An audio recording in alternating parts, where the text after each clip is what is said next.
Sawadika, good morning. Welcome to Thai Thai by Champagne. So today let me receive you all at the dining corner in my apartment by the canal. So normally I wake up really early in the morning. This is about 4:30 to 5 because when I stay at my apartment the air is so fresh. Okay, this is the cuckoo. So this is from Germany, from Hausack, Germany. So last year I went there to lecture to my Thai to the Thai people there who teach Thai. So before my class at 9 o'clock at the Center for Thai as a Foreign Language or CTFL, I want to spend my breakfast with you. So normally I have breakfast here, you see. So I have a good tea, and then I have some honey from Hausack, and then some butter, but now it's so hard. I have to wait it. So until it melts a little bit, and then I'm gonna have breakfast. And then before I have breakfast, I just want to talk about what I have mentioned to you in the last episode. This is what characterizes Thai, the Thai language actually. And then let's have a look at the map of Thai languages family together.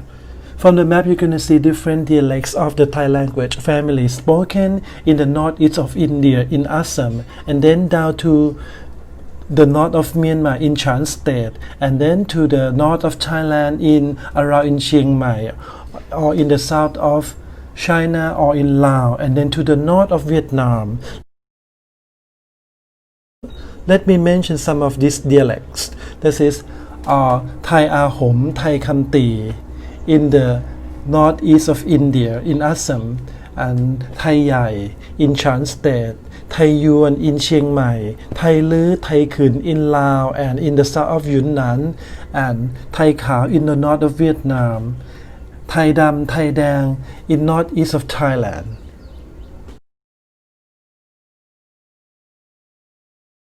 And the Standard Thai, the official language spoken in Thailand. So let me introduce to you three major characteristics of Thai language. So in the Thai language, including Thai, so we have tones at the word level, and tones can identify meaning. So have a look at the following words. Pa, pa, pa, pa, pa. And then in the Standard Thai, we have 5 tones. This is the flat tone, the low tone, the falling tone, and high tone and rising tone.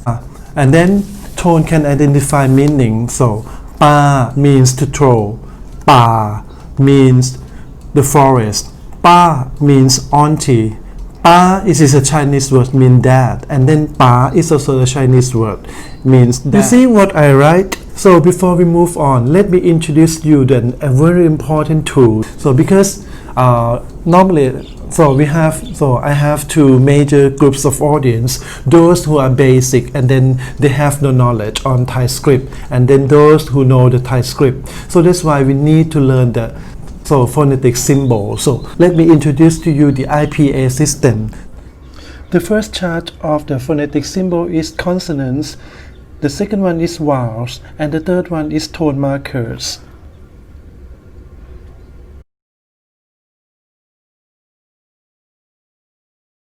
So the next characteristic of languages of Thai language family is most of them are isolating language. What does it mean by the word isolating? The word isolating here means that there is no grammatical functions marking at the word level. That is, in English or in other European languages, we get used to the singularity and plurality marking. For example, boy change to boys if there are more than one boy, or child to children. So at the verbs, so there is the verb agreement to the subject, and then we have to mark verb with s, with the suffix s when the subject is singular, and then there is no marking when the subject is plural. And another characteristic of languages of the Thai language family is the sentence structure subject, verb, object. This is verb follows subject and precedes the object. This is when you want to say I eat rice, you have to say ฉันกินข้าว In comparison with other languages, this is Japanese and Korean. When you want to express the same concept, you have to say ฉันข้าวกิน because Japanese and Korean belong to the subject, object, verb sentence structure. This means they put verb by the end of the sentence. So how important are these three characteristics of the Thai language? I think they are very helpful in designing teaching method or designing exercises. For example, let's have a look at the tonal system. For those non-tonal language students, we can design a good pattern drill exercise for them. So for the isolating language, I think it is very helpful because when we can make them less worried about the marking of the tense system or the plurality system. And for the sentence structure, this is very helpful for those students who are from different culture, for example, from Japan and Korean, because they have different structure, right? This is they put the verb in the back, and then we have to remind them every time that in Thai we have put verb in the middle instead. Okay, I think I have a softer butter now, and then the honey is ready for me to put it in my tea, and then so I think I should have some breakfast before I go to prepare my class. Today I have Thai 2 class and Thai 9 in the afternoon, and then in next time I will go more deeper, and then so sometime I have some issue to share with you. I will tell you. Okay, thank you for watching today, and then have a nice morning and have a good breakfast.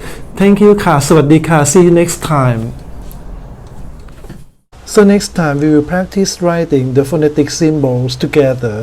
So all consonants, vowel and tone markers.